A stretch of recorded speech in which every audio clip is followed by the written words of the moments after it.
Welcome to the Nuclear Horizon, a podcast where we dive deep into geopolitical tensions, nuclear politics, and international security crises. I'm Dr. Elena Novak. And I'm Dr. Raj Kapoor. Before we begin today's episode, we should note that while the geopolitical analysis in this podcast is based on real research, Elena and I are fictional hosts created for this program. That's right, we may not be real people, but the issues we discuss certainly are. And today, we're focusing on a situation of grave concern: the rapidly escalating tensions between India and Pakistan following the April 22nd terrorist attack in Pahalgam, Kashmir. Indeed, Elena. What makes this particular attack so significant is not just the tragic loss of 26 tourists, but the timing and location. Pahalgam is a popular tourist destination, and this attack occurred during peak season when international visitors were present. And that international element has amplified the diplomatic fallout.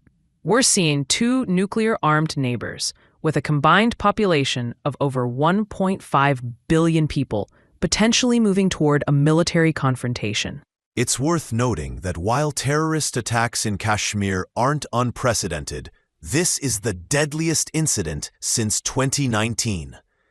The involvement of foreign nationals among the casualties has internationalized what might otherwise have remained a regional issue. Let's break down India's response, which has been unusually forceful. First, they've suspended the Indus Waters Treaty, a 60-year agreement that survived previous conflicts. Second, they've expelled Pakistani diplomats, effectively severing formal diplomatic channels. And third, they've closed Indian airspace to Pakistani airlines. These are extraordinary measures, Elena, particularly the Water Treaty suspension. Water security is existential for Pakistan. Nearly 80% of Pakistan's agricultural water comes from rivers originating in India. It's akin to threatening to cut off oxygen. Pakistan's response has been equally concerning. They've placed their military on high alert, recalled their ambassador, and, according to satellite imagery from last week, repositioned mobile missile launchers away from their usual bases. And our sources indicate unusual activity along the line of control, the de facto border in Kashmir. Indian artillery units have moved forward, while Pakistan has reinforced bunkers and forward positions. These are textbook pre-conflict maneuvers. Most alarming are intelligence reports suggesting heightened alert status at nuclear facilities in both countries. While this doesn't mean weapons are being prepared for use, it does indicate a significant elevation in threat assessment by military planners. To understand why this situation is so volatile, we need to briefly revisit the historical context. The Kashmir conflict dates back to 1947, immediately following the partition of British India, when both newly independent nations claimed the princely state. And that dispute has led to three conventional wars, in 47, 65, and 71, plus the 1999 Kargil conflict. But what makes the post-1998 landscape so different is that both sides now possess nuclear weapons. Exactly. India maintains a no-first-use policy, but reserves the right to massive retaliation if attacked with nuclear weapons. Pakistan, with its smaller conventional forces, has explicitly refused to adopt a no-first-use policy and has developed tactical nuclear weapons, essentially smaller battlefield nukes. As we discussed in our episode last month on South Asian nuclear proliferation, this creates a dangerous asymmetry in nuclear doctrine. Pakistan has effectively lowered the threshold for nuclear use by suggesting they might employ tactical nuclear weapons against Indian conventional forces.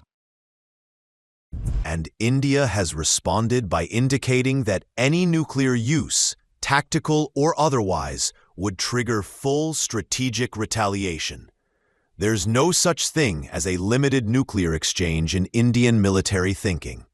I evaluate these situations using a framework that considers triggers, intentions, capabilities, and constraints. A sound approach.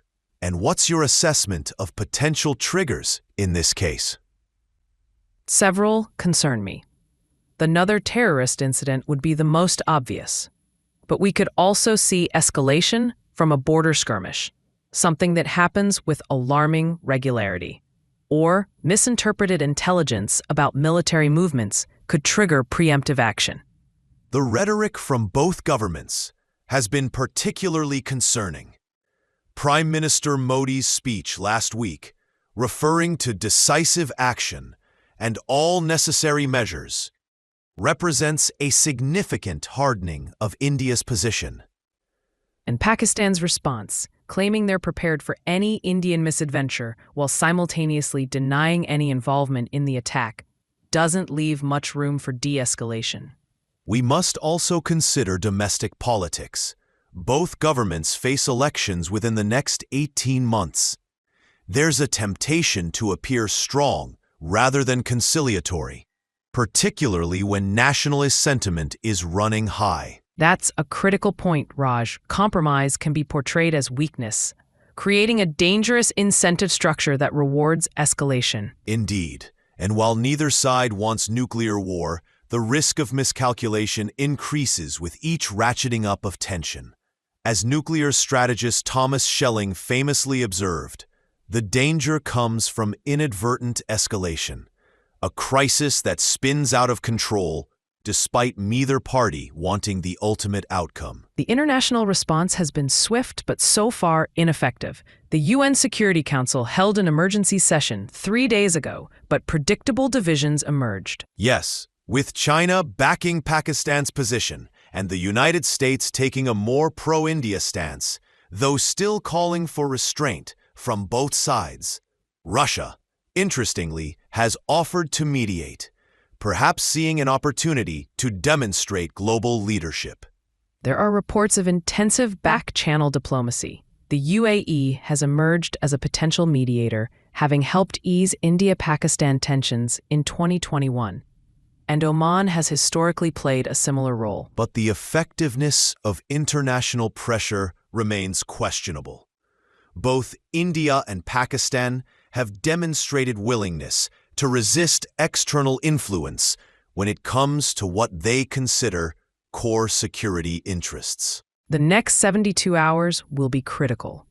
If we don't see some form of de-escalation by the weekend, the risk of military confrontation increases substantially. I'll be watching 3 key indicators: troop movements near the international border beyond Kashmir, any naval deployments in the Arabian Sea, and most importantly, any disruption to the hotline between military commanders, which has remained operational even during previous conflicts.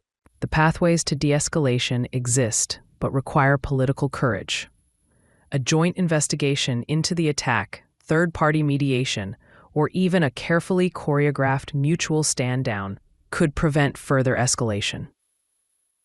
This situation reminds us that despite the end of the Cold War, nuclear dangers remain very real. The mechanisms for crisis management between India and Pakistan are far less developed than those that existed between the United States and Soviet Union. In our next episode, we'll explore the global implications if conflict does erupt. From refugee flows to economic disruption, from great power intervention to precedents for other nuclear states, the consequences would extend far beyond South Asia. Until then, this has been The Nuclear Horizon. I'm Raj Kapoor. And I'm Elena Novak. Thank you for listening.